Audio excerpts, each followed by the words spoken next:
Voilà et bienvenue, à toutes et à tous, et merci beaucoup Alban de nous consacrer, de ton temps et de nous faire de nous partager ton expertise pour cet atelier, IA et formation, sommes-nous prêts pour les bouleversements qui arrivent?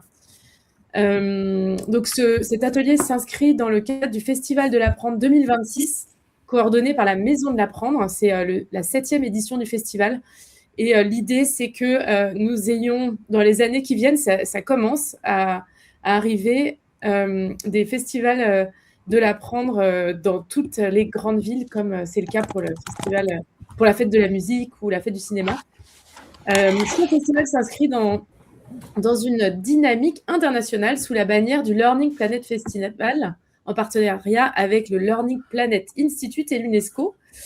Et donc, le principe, c'est un temps fort pour célébrer tous les apprentissages, tous les acteurs, les actrices et les lieux qui permettent ces apprentissages. Il s'adresse à tout le monde.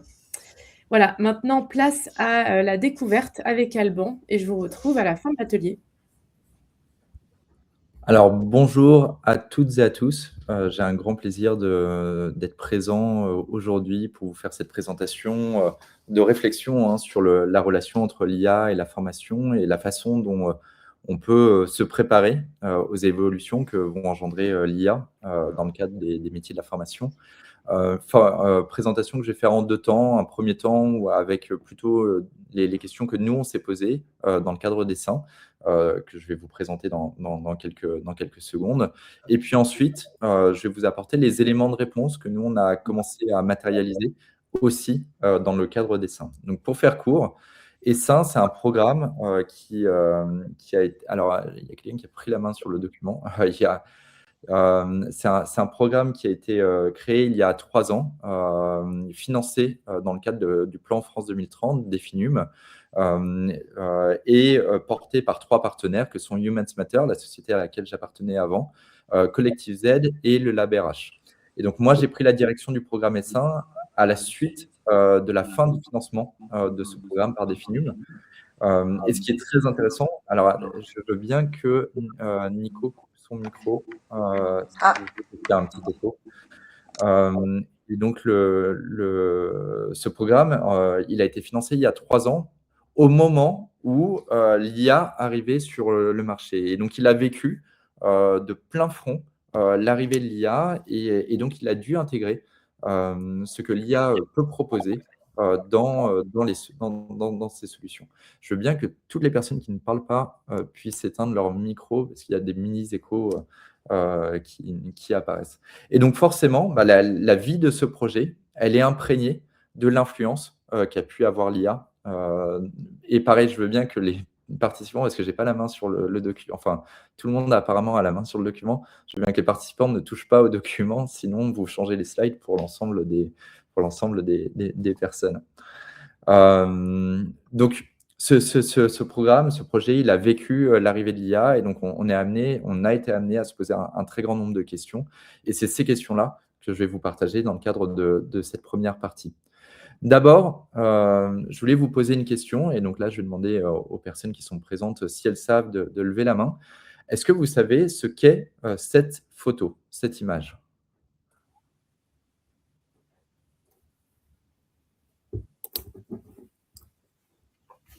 Personne ne sait.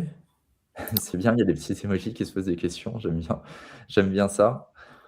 Non, ça dit rien à personne? Cette image dit rien à personne? Alors cette image, pourtant, elle a fait le tour des médias au moment où elle est apparue. Elle s'appelle Théâtre d'opéra spatial, et c'est une image qui a été créée par une plateforme d'intelligence artificielle qui est connue maintenant, qui est Midjourney, à partir d'un prompt d'un artiste. Cet artiste, c'est Jason Michael Allen.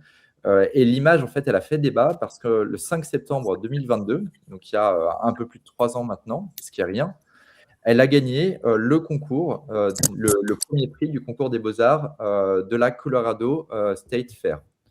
Et donc, il y a eu un énorme débat puisque l'artiste avait dit qu'il avait généré cette image à l'aide d'un prompt, et le jury a accepté de lui donner le prix.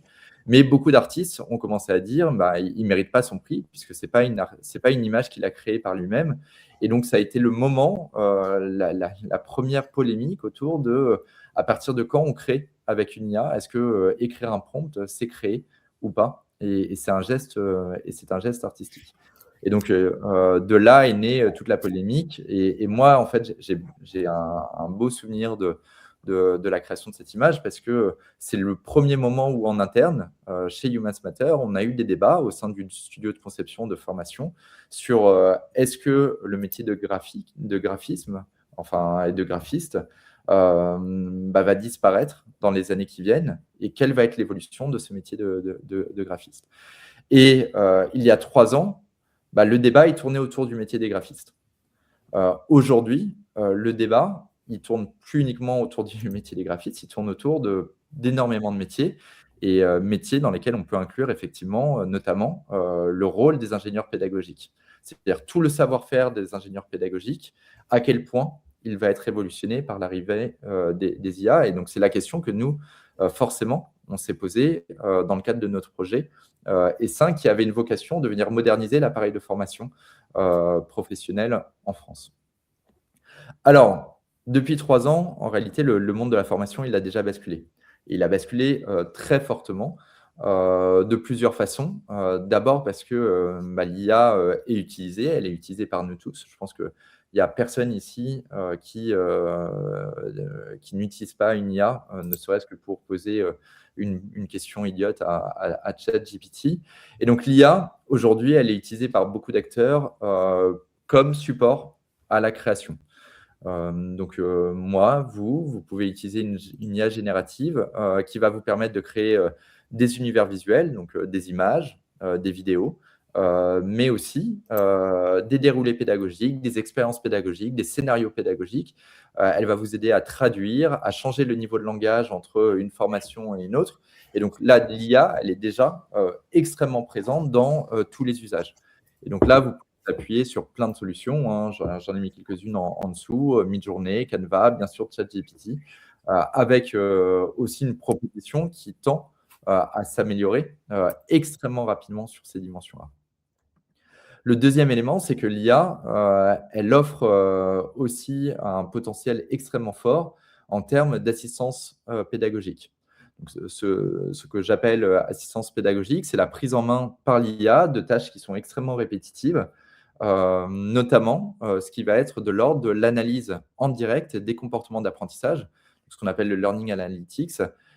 Et donc, l'IA, elle va devenir un assistant à côté du formateur qui va l'aider à être plus pertinent dans sa compréhension de ce que vivent chacun des apprenants. Je prends un exemple très simple. Si vous déployez des formations ou si vous avez déjà vécu certaines formations, vous avez parfois des séquences qui sont des séquences de cours en présentiel ou à distance. Et puis, à la suite de cela, vous allez dire à vos apprenants, vous allez effectuer une mission sur le terrain. Et à l'époque, donc il y a 3 ans, ce qu'on pouvait proposer, c'est à chaque apprenant d'avoir un temps de débriefing individuel pour identifier ses apprentissages clés et l'aider à s'améliorer dans sa pratique. Ça, c'est ce qui était fait avant. Maintenant, donc c'était ce qui était fait avant, mais c'était aussi quelque chose qui était très coûteux pour une organisation, parce qu'on multipliait par X, donc par le nombre d'apprenants, le temps qui était passé individuellement. Et ce coût humain, il est forcément très cher pour une organisation. Maintenant, vous pouvez avoir des bots IA qui peuvent discuter avec les apprenants à la suite de leur séquence d'apprentissage, de leur expérience passée sur le terrain, les aider à formaliser les apprentissages qu'ils ont tirés de leur expérience et les orienter pour les aider à s'améliorer. Et puis ce bot, s'il est suffisamment intelligent, je dis bot, mais c'est plutôt un agent IA, hein, cet agent IA, s'il est suffisamment intelligent, suffisamment bien entraîné, il peut aussi identifier les apprenants qui ont eu le plus de difficultés et qui ont potentiellement le plus besoin d'un accompagnement humain à côté. Et donc, vous avez la capacité de déplacer un petit peu votre valeur, non plus sur l'intégralité des apprenants, mais sur les apprenants qui ont le plus besoin de vous. Donc ça, c'est le deuxième niveau que peut proposer l'IA en termes d'assistance pédagogique. Donc, deuxième niveau de service. Et puis le troisième niveau de service que propose l'IA, c'est la capacité à venir personnaliser les apprentissages.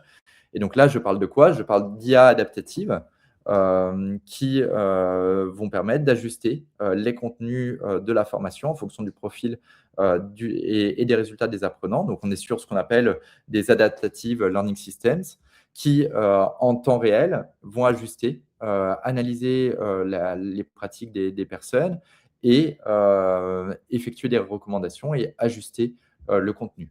Là, je vous ai mis un exemple dans la présentation d'un outil qui s'appelle Smart Sparrow, qui est de l'apprentissage de connaissances générales. Donc, si vous voulez apprendre le fonctionnement des dinosaures, le squelette humain ou autre.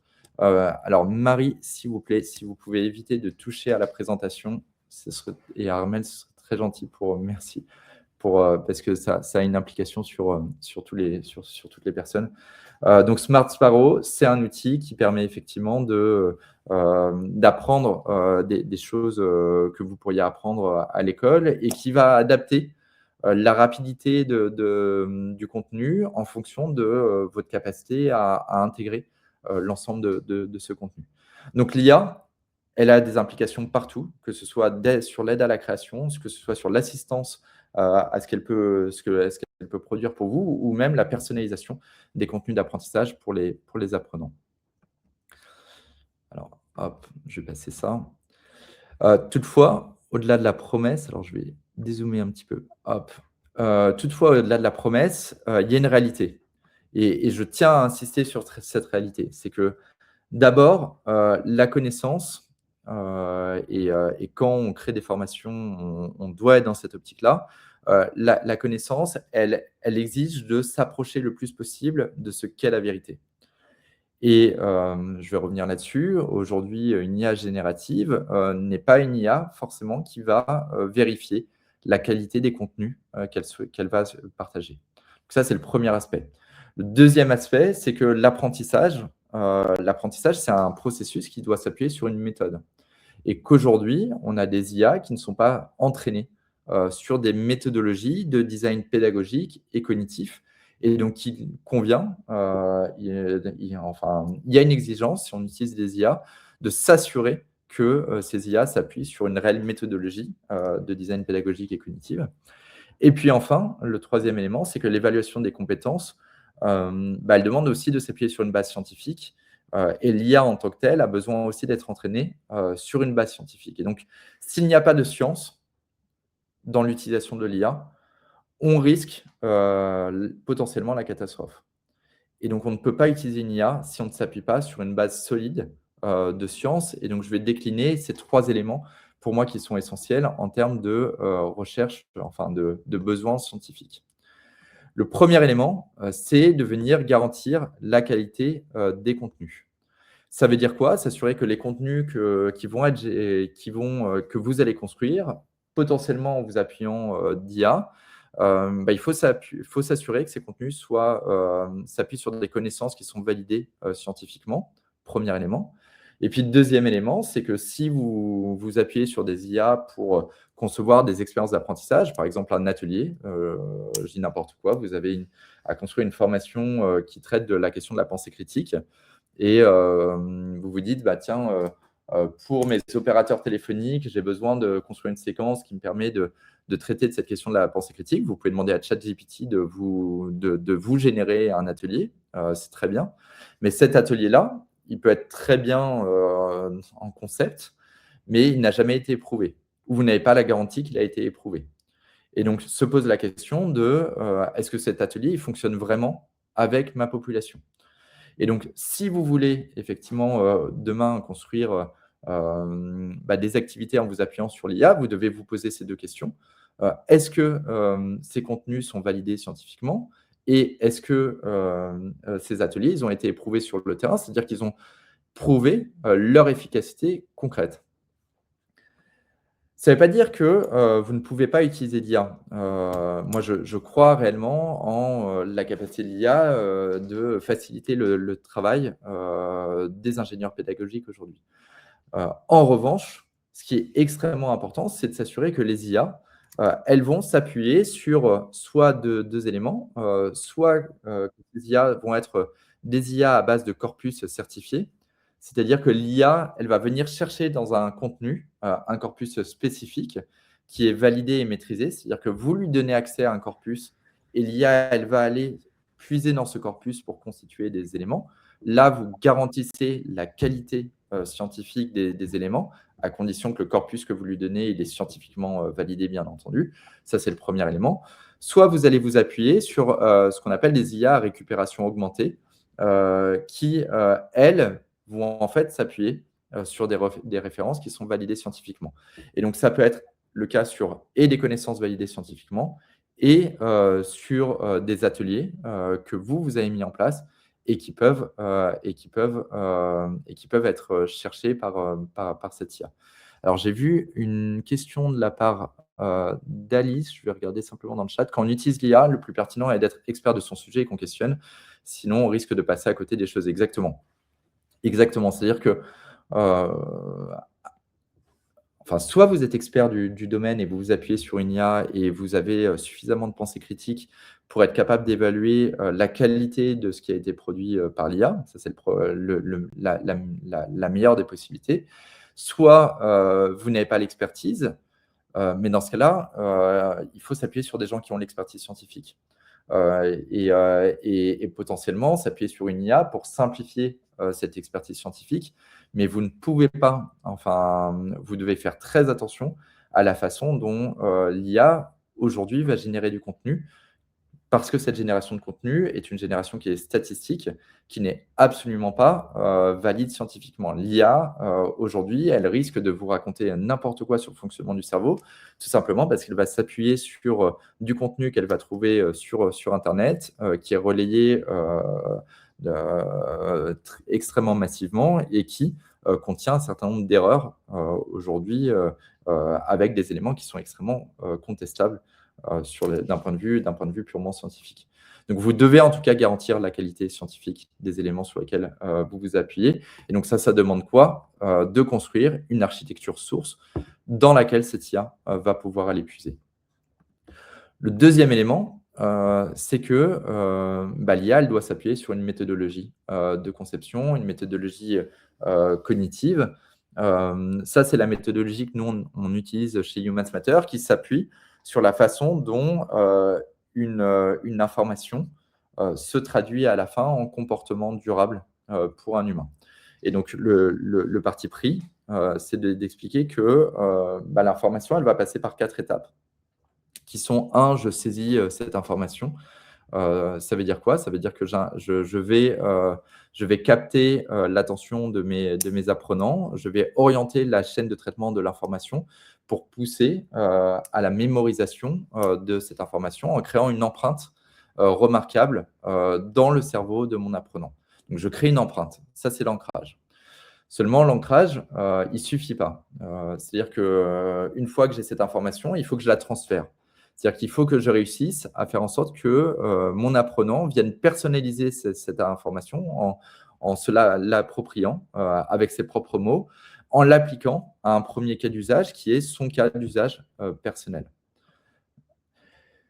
Deuxième étape, c'est le transfert. Troisième étape, c'est la transposition. Une fois que j'ai appris à utiliser une information dans un contexte donné, je vais être à même de chercher à la généraliser. S'il vous plaît, Lucie Chaptal, est-ce que vous pouvez éviter de zoomer sur le document parce que ça le zoome pour tout le monde et donc c'est gênant pour l'ensemble des participants. Donc, je généralise l'information et ça veut dire quoi? Ça veut dire que je suis capable en fait d'appliquer mon apprentissage à plein de contextes extrêmement différents. C'est le moment où je suis capable de transposer l'information. Et puis le quatrième élément, pardon, c'est le moment où je suis réellement agentif. C'est-à-dire que je suis capable d'agir aussi sur mon environnement pour s'assurer du développement de cette compétence dans le cadre de mon environnement. Et ça veut dire quoi? Ça veut dire que je suis capable d'agir et sur la structure de mon environnement et sur les autres personnes qui sont dans mon environnement pour que ces personnes-là développent aussi leur capacité d'agir. Eh bien, si je veux réellement changer un comportement, je dois suivre une méthodologie de conception qui me permet de passer par ces 4 étapes. Et en réalité, on a aujourd'hui beaucoup de formations qui sont construites, qui vont faire un petit peu d'ancrage, un petit peu de transférabilité. C'est les fameuses journées magiques de formation qui sont censées transformer X comportements et remplir 5 objectifs pédagogiques en l'espace d'une journée, qui en réalité ne transforment rien parce qu'elles vont faciliter un peu d'ancrage, un peu d'appropriation, mais elles ne vont pas réellement aider une personne à réussir à transférer réellement ses apprentissages, à les transposer et derrière à agir sur son environnement pour qu'il transforme lui-même son environnement. Et donc les IA, elles vont vous générer des parcours de formation. Si vous lui demandez de générer un parcours de formation d'une journée, elles vont créer un semblant de parcours de formation qui a l'apparence d'un parcours de formation qui parfois, il faut le dire, est déjà beaucoup mieux que ce que beaucoup de gens proposent sur le marché. Il n'empêche que ces parcours de formation, ce ne sont pas des parcours de formation transformatifs. Ce ne sont pas des parcours de formation qui transforment réellement les comportements. Toutefois, vous pouvez apprendre à l'IA, entraîner l'IA sur des bases de méthodologies cognitives, de méthodologies de conception qui vont lui permettre de proposer quelque chose de bien plus enrichi, de bien plus augmenté. Et donc, l'IA, elle peut être une aide qui va s'appuyer quand même sur une structure de méthodologie. Et donc, ça demande quoi? Ça demande aussi que l'humain et les personnes qui utilisent ces IA, eh bien, elles soient à même de comprendre la méthodologie sur laquelle l'IA peut s'appuyer pour avoir ce regard critique sur ce qui est proposé et le faire évoluer en conséquence. Je vois en complément, c'est malheureusement de moins en moins vrai. De plus en plus de contenus sont générés par IA et ensuite récupérés sur les bases de données utilisées par l'IA. Exactement. C'est tout le problème, c'est qu'on va avoir de plus en plus d'acteurs qui vont générer des contenus sur l'IA. Et d'ailleurs, ça va être un problème aussi pour les IA. C'est-à-dire que sur Internet, de plus en plus de contenu va être généré par des IA. C'est-à-dire des contenus qui ont déjà génèrent du bruit. C'est-à-dire que l'IA, elle crée un bruit par rapport à la qualité d'un premier contenu. Et à force, l'IA va s'entraîner sur du contenu généré par des IA et donc ce bruit va s'amplifier. C'est un peu, moi je me souviens quand j'étais plus jeune, on me disait de ne jamais faire la photocopie d'une photocopie. Parce que photocopier une photocopie, ça donne un document de moins bonne qualité. Et plus je photocopie des photocopies, et moins mon document il est de bonne qualité. Eh bien, c'est un peu ce qui va se passer. C'est-à-dire que j'ai des IA qui vont générer du contenu à partir de choses qui n'étaient pas générées par des IA. Et puis maintenant, j'ai des nouvelles IA qui vont s'entraîner sur du contenu qui a été généré par des IA. Et on va perdre en qualité de contenu. Tout comme on peut perdre en qualité de conception pédagogique. D'où la nécessité de ramener de la méthodologie au-delà de l'utilisation de l'IA pour augmenter la qualité des éléments qui sont produits par l'IA. Troisième élément qui est extrêmement important, et là, c'est une question aussi qu'on s'est posée dans le cadre dessin, c'est comment est-ce qu'on mesure concrètement l'évolution des compétences qui ont été développées par les apprenants. Sachant que lorsqu'on parle, alors dans le cadre dessin, on s'intéressait beaucoup aux soft skills et à l'hybridation des soft skills avec les compétences métiers. Lorsqu'on parle de soft skills, on parle de comportement observable et donc la nécessité de construire des référentiels d'observables pour apprécier l'évolution des compétences. Et donc ça, c'est extrêmement difficile puisque s'il n'y a pas d'observateur sur le terrain pour observer la mise en place de ces compétences, on ne sait pas si les formations garantissent le changement de comportement ou pas de la part des apprenants. Et donc, dans le cadre du programme ESTA, on a monté tout un observatoire qu'on a appelé l'Observatoire de la capacité d'agir, qui permet de mesurer non pas les comportements en tant que tels, mais la capacité d'agir des apprenants. C'est-à-dire qu'on s'est intéressé à 2 éléments cruciaux dans le cadre de la capacité d'agir, qui sont l'agentivité et le sentiment d'efficacité personnelle des apprenants. Pour faire simple, la capacité d'agir des apprenants, c'est la capacité d'une personne à intervenir sur soi, sur les autres et sur son environnement. Donc, est-ce que la personne se sent capable d'intervenir sur elle-même, sur les autres et sur son environnement? Et pour ce faire, on va s'intéresser à 2 éléments cruciaux qui sont l'agentivité. C'est-à-dire, est-ce que la personne a le sentiment d'avoir un contrôle et une influence sur sa vie? Premier élément. Et deuxième élément, le sentiment d'efficacité personnelle, qui est la confiance d'une personne en sa capacité à atteindre ses objectifs. Je prends un exemple concret. Si je reprends l'exemple de mes standardistes qui répondent, qui vont travailler par exemple sur leur communication non violente. Je vais évaluer deux éléments. Est-ce que la personne a le sentiment d'avoir un contrôle et une influence sur le discours qu'elle va tenir vis-à-vis des autres personnes, ou est-ce qu'en fait elle ne se sent pas influente parce que elle a le sentiment de devoir répéter ce que l'interface lui dit de dire. Par exemple, ça c'est le premier élément. Et deuxième élément, est-ce qu'elle se sent confiante en capacité à atteindre ses objectifs? Donc, est-ce qu'elle se sent confiante dans sa capacité à avoir une communication non violente vis-à-vis de ses interlocuteurs? Donc, est-ce qu'elle se sent en capacité de pouvoir mener une écoute active ou autre? Et donc, c'est ces deux éléments qui vont influencer sa capacité d'agir, donc sa capacité réellement à communiquer de façon non violente avec ses interlocuteurs. Et donc, pour ce faire, il faut s'appuyer sur des éléments de mesure qui sont des protocoles scientifiques. Et donc, dans le cadre de ça, on a travaillé sur des protocoles scientifiques qui permettent, en amont, pendant et après une formation, d'évaluer l'évolution de la capacité d'agir des apprenants. Avant de passer à la slide suivante, parce que je me suis déjà fait prendre par mes animations sur Global. Je voulais savoir, est-ce que vous avez une idée de la durée moyenne de vie qu'avait une compétence technique en 1987? Vous pouvez répondre dans le chat.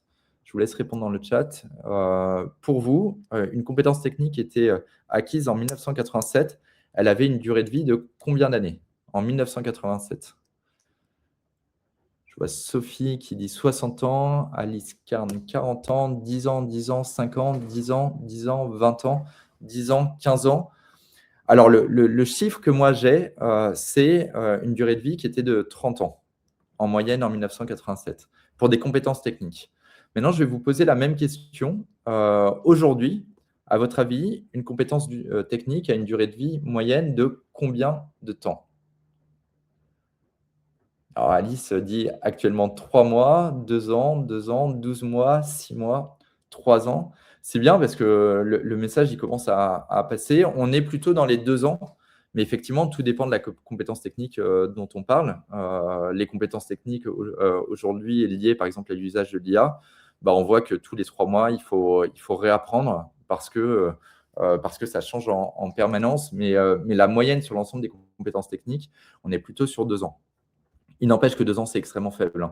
Parce que quand vous dites à des étudiants d'aller se former sur telle et telle compétence, de suivre un parcours de formation qui dure 2 ans et qu'à la fin de leur parcours de formation, leur compétence technique, elle ne vaut déjà plus rien, ça pose des questions. Surtout si cette formation, elle a été donnée par des dinosaures qui ont des compétences techniques qu'ils ont développées il y a 6 ou 7 ans et que ces compétences techniques, elles sont déjà plus d'actualité et que vous avez des apprenants en face qui sont déjà beaucoup plus agiles et beaucoup plus modernes dans leur façon d'adopter leurs compétences techniques sur les sujets qui sont concernés. Donc, ça pose des questions et pour les apprenants et aussi pour les personnes qui forment, parce qu'il faut renouveler en permanence sa capacité à apprendre et à renouveler ses compétences techniques. Ça demande donc plusieurs choses. Un très fort besoin en upskilling et en reskilling. Donc, upskilling, c'est j'améliore des compétences existantes. Reskilling, c'est je revois ces compétences en tant que telles. Ça veut dire quoi? D'intégrer des nouvelles compétences liées à l'IA, c'est-à-dire des compétences numériques et IA, savoir utiliser, paramétrer, intégrer des outils d'IA dans des dispositifs de formation, premier élément. Deuxième élément, des compétences numériques, donc augmenter, de l'esprit critique, de la créativité, du design et du design pédagogique. Donc tous ces éléments-là, demande à être améliorée. Si je prends l'exemple de la pédagogie augmentée, c'est d'apprendre à exploiter les données pour ajuster les parcours et accompagner plus efficacement mes apprenants. Sur l'esprit critique face à l'IA, c'est comprendre les limites, les biais, les risques qui sont liés à l'usage des algorithmes. Et puis, si je parle bien entendu de créativité et de design pédagogique, c'est de savoir concevoir des expériences d'apprentissage hybride où l'humain et la machine se complètent. Je viens de voir une question apparaître qui est pourquoi est-ce qu'on apprend moins de nos jours? On le voit à l'école, il faudrait changer nos méthodes d'apprentissage en fonction de nos niveaux cognitifs qui ont changé. Alors, en tout cas, ce qui est certain, c'est que on doit de plus en plus prendre en compte l'évolution des capacités, enfin en tout cas les capacités cognitives des apprenants et à ajuster notre façon d'apprendre aux gens en fonction effectivement de leur disposition à apprendre. Donc ça, c'est le premier élément, c'est qu'on a des nouvelles compétences qui vont être liées à l'IA. Mais aussi pour les formateurs, hein, bien entendu. Et puis aussi, pour les concepteurs de formation, les mentors, ça oblige aussi à repositionner son rôle. Ça veut dire quoi? Ça veut dire de repositionner le rôle des formateurs sur un rôle qui est plus en lien avec l'accompagnement et le développement des soft skills, parce que si les compétences techniques ont une durée de vie qui a tendance à s'amoindrir, les soft skills, elles resteront. Et elles resteront aussi fortes. Si vous apprenez à développer la pensée critique, vous garderez cette pensée critique sur n'importe quel outil sur lequel vous appliquerez. Si vous apprenez des compétences de collaboration, de coopération, vous serez toujours à même de développer ces coopérations demain et adapter ces coopérations aux différents types d'environnements auxquels vous ferez face. Si vous adoptez des compétences en termes d'imagination, d'innovation. Pareil, quel que soit l'élément sur lequel vous devrez réfléchir, vous serez à même de développer ses propres compétences. Et donc, il y a un élément qui est crucial, qui est notre capacité à venir beaucoup plus hybrider nos formations avec des compétences qui sont issues des soft skills pour aider les personnes à avoir un socle de compétences qui est beaucoup plus durable et qui leur permet une plus forte agilité dans leur apprentissage des compétences techniques.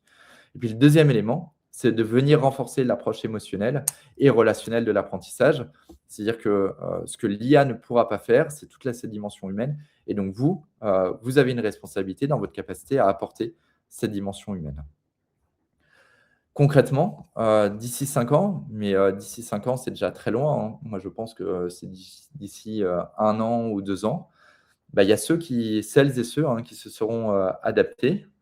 Et puis, il y a ceux qui ne seront plus là, tout simplement parce qu'ils seront trop chers, tout simplement parce qu'ils ne seront pas assez pertinents, tout simplement parce qu'ils seront trop génériques ou tout simplement parce qu'ils seront incapables de prouver leur efficacité.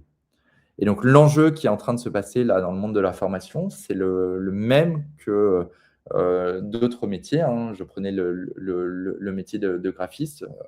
C'est hallucinant de voir là le nombre de graphistes qui sont en crise et qui se questionnent sur la valeur ajoutée qu'ils ont à proposer sur le marché.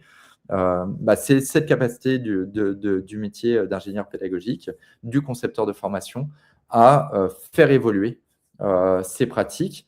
Non pas pour se faire remplacer par des IA, parce que moi, je n'y crois absolument pas, mais pour appuyer son savoir-faire en lien avec l'IA, mais de contenu scientifiquement validé, mais qui s'appuie sur une vraie méthodologie et qui ont la capacité de prouver leur efficacité. Voilà, c'est le bas de la courbe. Je vais essayer de remonter maintenant ce U pour vous montrer comment nous, au sein dans le cadre des SAINT, on a essayé de répondre à ces enjeux et les éléments sur lesquels on est en train de travailler actuellement. Donc effectivement, je vous l'ai dit, hein, le marché de la formation, il est en train de vivre une bascule, tout simplement parce qu'on est des ingénieurs pédagogiques qui vivent la fin d'un système qui va être révolutionné par l'IA, mais ils ont encore une position défensive et sont parfois désemparés. Je le vois face à un certain nombre d'interlocuteurs, c'est très dur. On vit un moment qui est très dur et c'est pas facile de l'accepter. C'est pas facile de se dire que la valeur qui était créée avant va bouger et donc ça nous demande à nous repositionner tous. Donc il y a cette réactance qu'il faut être capable de gérer. Deuxième élément, on a des organismes de formation qui sont, eux, demandeurs d'énormément d'innovation pédagogique, mais qui sont averses à tout effort supplémentaire à fournir et qui recherchent à optimiser leurs coûts. Donc ça, c'est le deuxième élément. Et donc, il y a ce besoin de répondre à « je vais devoir vous proposer quelque chose qui a une plus grosse valeur, mais à un coût qui va être similaire, voire même potentiellement plus faible que ce qui était proposé avant. Donc, je vous propose une expérience bien meilleure, mais à un plus faible coût ou au moins au même coût qu'avant. Et puis, on a des apprenants qui, eux, sont pris entre un désir d'apprentissage très fort, plus ancré dans le réel et durable, et une expérience simplifiée qui renforce leur employabilité. Et donc, face à ça, il faut être en mesure de répondre à l'ensemble de ces besoins. Et très concrètement, aujourd'hui, produire des formations de qualité, hein, j'insiste, ça coûte très cher si on ne s'appuie pas sur des outils. C'est-à-dire que si je crée de zéro jusqu'à la fin du déroulé, un très beau déroulé pédagogique, ça va être très cher. On va avoir des tarifs qui peuvent aller de 4 000 pour une formation simple à 10 000 € par jour conçu lorsqu'on va très loin dans la conception de cette formation.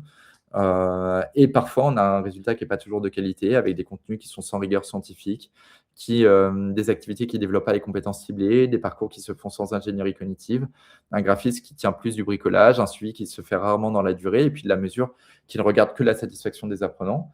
Et nous, notre proposition, c'est de réduire par 4 le coût de la production de ces formations, en s'appuyant sur un résultat qui est de bien meilleure qualité, c'est-à-dire sur du contenu qui est valide scientifiquement, qui est sourcé, des activités qui sont diverses, adaptées avec un contenu ciblé, des parcours qui vont suivre une ingénierie cognitive et une progression pédagogique, un graphisme qui est aligné et pertinent sur une même charte graphique, un suivi qui se fait, qui assure la transposition durable des connaissances, et puis de la mesure qui évalue l'effet des formations sur les compétences ciblées. Et donc, l'objectif, c'est de créer un label éprouvé de formation de qualité qui garantit cette jonction entre de l'IA et de la science et de l'humain pour garantir la qualité des formations. L'offre dessin, très concrètement, c'est quoi ? Pardon, c'est ça. C'est une offre d'accompagnement, de formation, d'inspiration qui va venir outiller les équipes pédagogiques au service de la production de parcours de formation, qu'on parle de redesign ou de design, de déploiement, de facilitation, de mesure ou d'amélioration de ces programmes de formation. Et ça, en le faisant comment ? En venant s'appuyer sur une solution EdTech et une communauté d'experts. Et concrètement, je vous disais, c'est de venir associer de la technologie augmentée à l'IA avec de la science, donc des contenus validés scientifiquement éprouvés, une méthodologie pédagogique de design cognitif, des outils de mesure scientifique et de l'humain, c'est-à-dire une communauté collaborative de designers, de formateurs et d'apprenants. Ce qu'on cherche à faire, c'est de proposer à n'importe quel organisme de formation, n'importe quel ingénieur pédagogique, une solution EdTech qui va l'aider à concevoir des formations sur mesure, pertinentes, moins chères, développant les soft skills ciblés, et avec tout ça, bien entendu, une offre de service qui permet d'aller au-delà de ce qui est proposé. Ce qu'on est en train de créer dans le cadre de Dessin, donc c'est une solution EdTech qui va utiliser l'IA à plein de niveaux différents. Et donc, dans ces niveaux, il va y avoir l'explicitation des besoins pour les apprenants et pour les ingénieurs pédagogiques. Ça veut dire quoi ? Ça veut dire que, on le sait tous, en tant qu'ingénieur pédagogique, parfois on a un peu des biais de reproduction. On a quelqu'un qui arrive avec un besoin et comme on a le sentiment d'avoir déjà répondu à ce besoin dans une autre formation, eh bien, on va avoir tendance à utiliser du contenu qu'on a déjà, qui est existant pour répondre à ce besoin.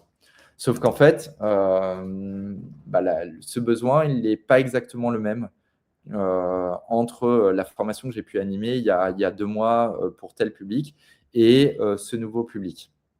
Et donc, en fait, l'IA, elle peut m'aider à expliciter mes besoins, elle peut m'aider à me questionner, c'est ce qu'on appelle de la maïeutique, hein. Et donc, elle va me questionner sur mon besoin pour m'aider à travailler la formalisation de mes objectifs pédagogiques. Et en travaillant la formalisation de mes objectifs pédagogiques, je vais me rendre compte qu'en fait, les objectifs pédagogiques que je vais formaliser pour tel besoin, bah, ce ne sont pas exactement les mêmes que pour tel autre besoin. Et donc, mon contenu de formation, il doit être aussi adapté à ce besoin. Et donc, je ne vais pas reproduire exactement ma formation telle qu'elle, mais que je vais aller chercher, bien entendu, potentiellement 60% de ma formation existante, mais que je vais l'amplifier de 40% de création, de nouveautés ou de mélange de choses qui ont déjà existé et qui répondent bien à mes objectifs pédagogiques. Le deuxième élément, c'est que je vais avoir une IA qui va aider à la création de contenu en suivant une charte précise. Ça veut dire quoi? Ça veut dire que je vais, et notamment dans une perspective Calliope, où je dois, sur chaque atelier que je crée, bien définir mes objectifs pédagogiques, mes étapes d'animation de ma formation. Je vais avoir une IA qui va m'aider à améliorer la façon dont je crée mes différents ateliers. Donc, je lui donne un atelier et les différentes étapes, donc l'objectif de mon atelier, les différentes étapes par lesquelles je crée mon atelier. Et en fait, mon IA va me créer un déroulé pédagogique amélioré de mon atelier sur lequel je vais bien entendu avoir la main pour l'améliorer, mais elle va me permettre réellement d'apporter cette surcouche d'amélioration que je n'aurais peut-être pas faite naturellement. Donc, c'est vraiment une aide à la conception pédagogique. Troisième élément, c'est que l'IA, elle peut aussi m'aider à identifier dans un très grand catalogue d'activités des activités qui sont appropriées en fonction des objectifs pédagogiques que j'ai définis. Donc, elle me permet réellement d'aller chercher ces différentes activités. Quatrième élément, l'IA, elle peut aussi m'aider à analyser la pertinence de mon design pédagogique en fonction des objectifs pédagogiques que j'ai fixés. Ça veut dire quoi? Ça veut dire que mon IA, elle va regarder le contenu de ma formation, elle va regarder les objectifs pédagogiques que j'avais fixés et elle va vérifier la cohérence entre ce contenu de formation et les objectifs que j'ai fixés. Ce grand sujet de la vérification de l'alignement des objectifs pédagogiques, qui doit être fait par tout concepteur pédagogique, mon IA, elle ne va pas le faire à ma place, mais elle va m'aider à le faire et elle va m'aider à avoir un regard critique sur ce que j'ai tendance à faire. Parce que, qu'on se l'avoue toutes et tous, pareil, on a tendance à être biaisé. Quand on construit un parcours de formation, on a souvent tendance à penser que, puisqu'on l'a construit, il remplit bien les objectifs pédagogiques qu'on s'est fixés. Mais avec un peu de regard critique, souvent, en réalité, notre parcours de formation, il remplit 85% des objectifs pédagogiques, au mieux. Il y a toujours un peu d'amélioration à apporter. L'IA, elle peut nous aider à apporter cette amélioration-là.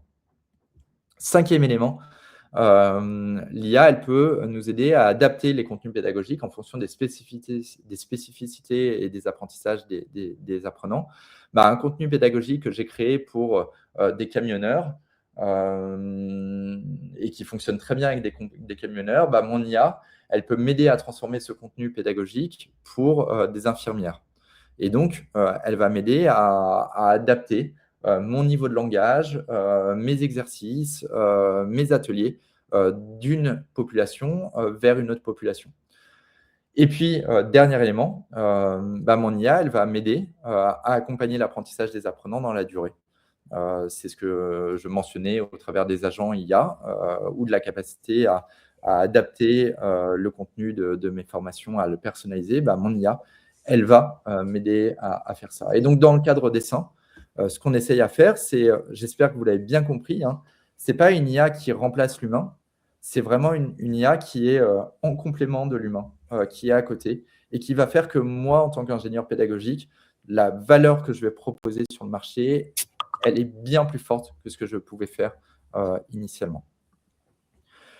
Dans le cadre dessin, on s'intéresse à tout un référentiel de compétences comportementales qui sont ces familles-là. On est en train de travailler sur un redesign de ce référentiel pour arriver à un référentiel beaucoup plus matriciel. Mais ce qui nous intéresse, effectivement, c'est de développer les soft skills des apprenants et de s'assurer d'une plus forte hybridation de soft skills des apprenants. Et là, alors je vais devoir couper mon écran pour vous passer une vidéo parce que malheureusement, la vidéo, elle ne passe pas en PDF. Hop, mais je vais... Hop, normalement, j'ai ma présentation qui est toute prête. Je vais vous montrer un peu plus en détail la solution qu'on a développée. Alors, comment je fais pour... il faut que j'arrête le partage.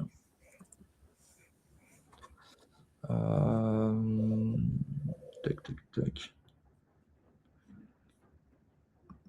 Ah, j'ai peut-être pas l'option.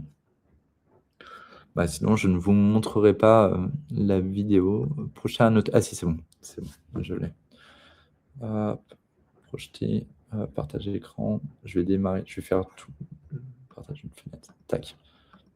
Voilà, normalement, c'est bon, vous voyez la vidéo. Alors, ne vous inquiétez pas, il n'y a pas de son, mais je vais vous montrer la solution qu'on a construite, qui a un très bon MVP et qu'on est en train de tester auprès d'une certaine, de la population la plus large pour créer notre V1.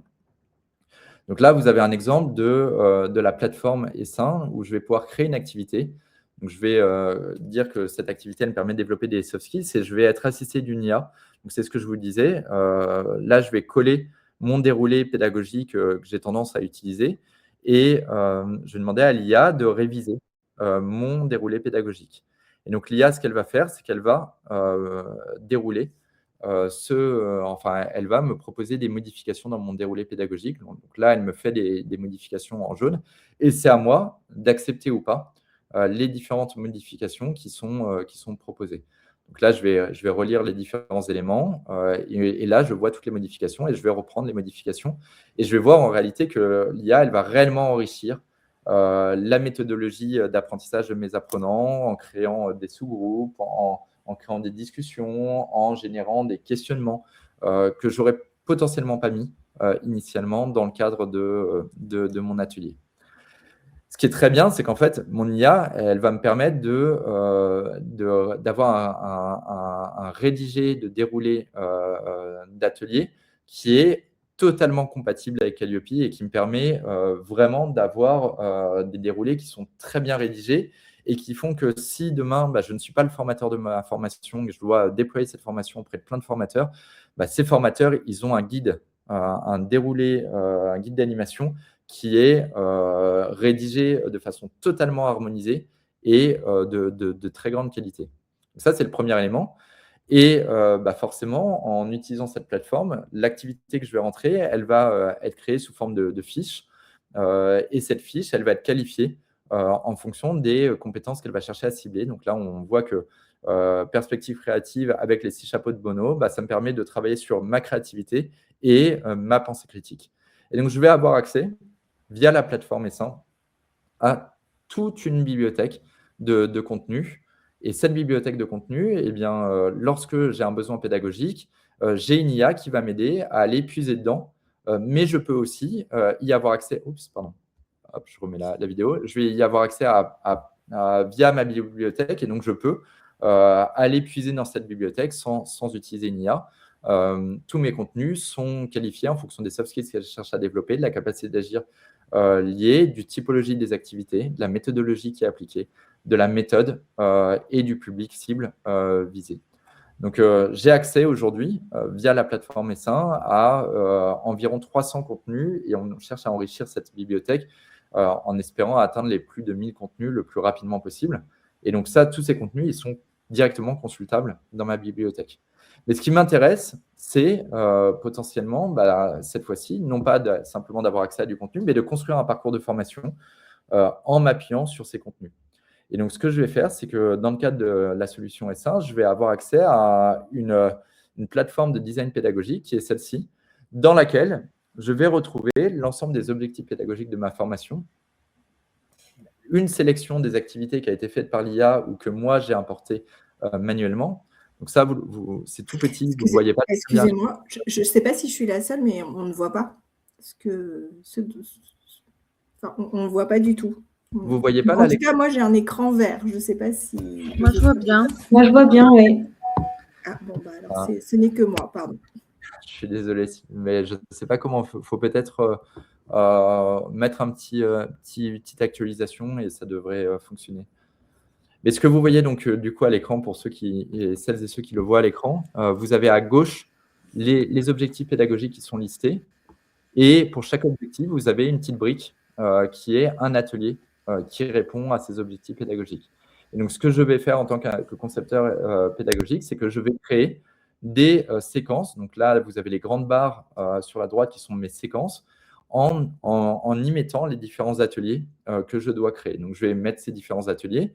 Et ce qui est très fort, c'est que l'outil va me permettre d'assurer l'alignement entre ce que je crée et les objectifs pédagogiques que je me suis fixés. Donc là, par exemple, je vais mettre à jour mon parcours et je vais pouvoir visualiser. Donc ça, c'est l'outil actuel. Hein. Je vais pouvoir visualiser la correspondance entre mes activités et ce qu'elles cherchent à développer.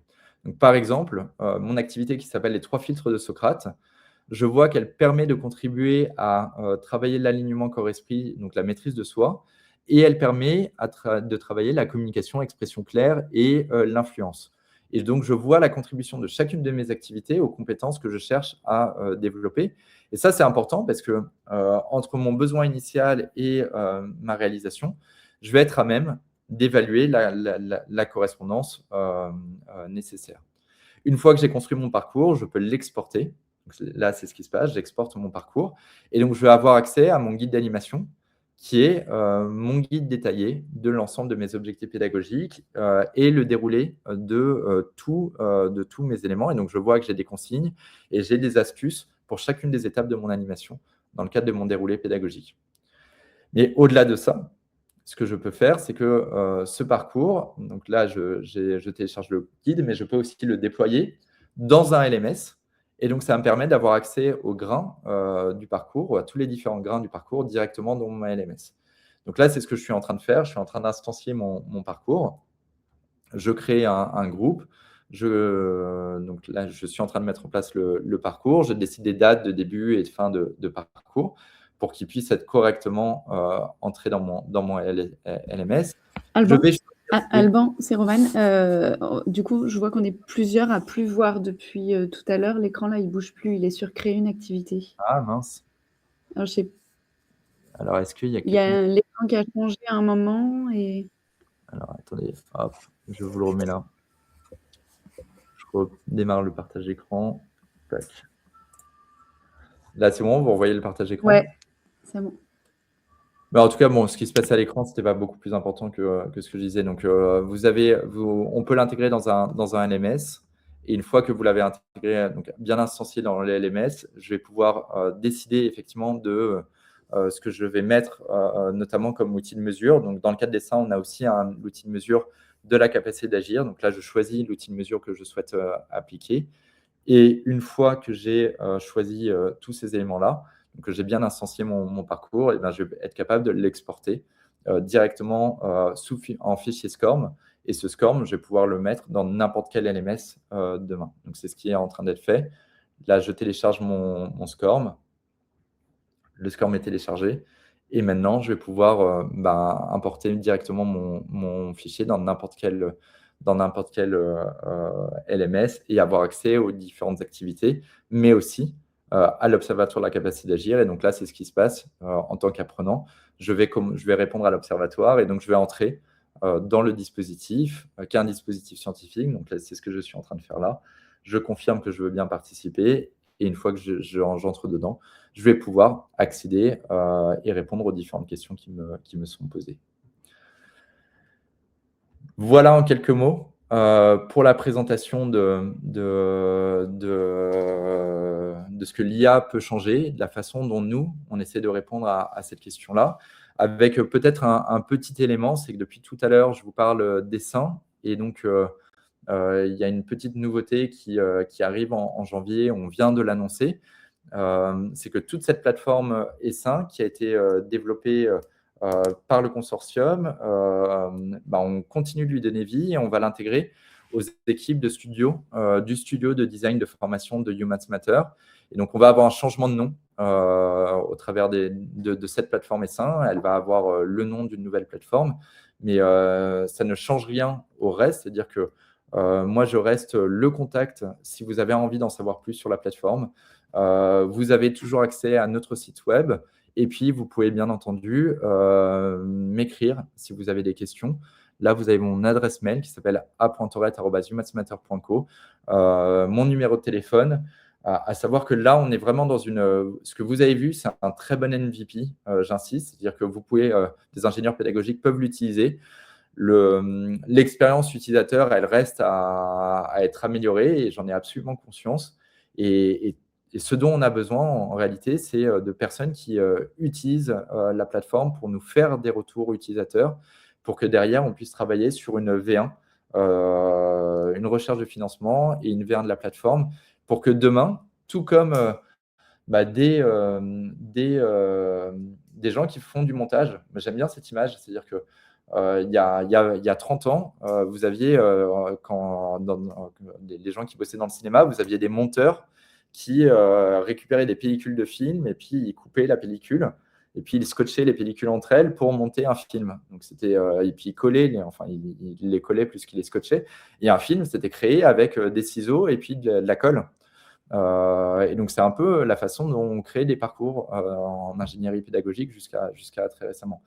Là, ce qu'on essaie de construire, c'est la table de mixage, la table de montage des futurs ingénieurs pédagogiques qui vous permettent en fait d'aller chercher, soit d'importer des nouveaux contenus, soit d'aller chercher des contenus qui existent et de créer vous-même votre parcours de formation, de pouvoir l'exporter très facilement et de le rendre accessible. Donc vraiment de vous accompagner dans la création de vos parcours. Il est 57, je ne sais pas s'il y a des questions, mais je suis là pour répondre aux quelques questions qui restent. Ah. Je suis désolé, hein, j'ai parlé un peu vite.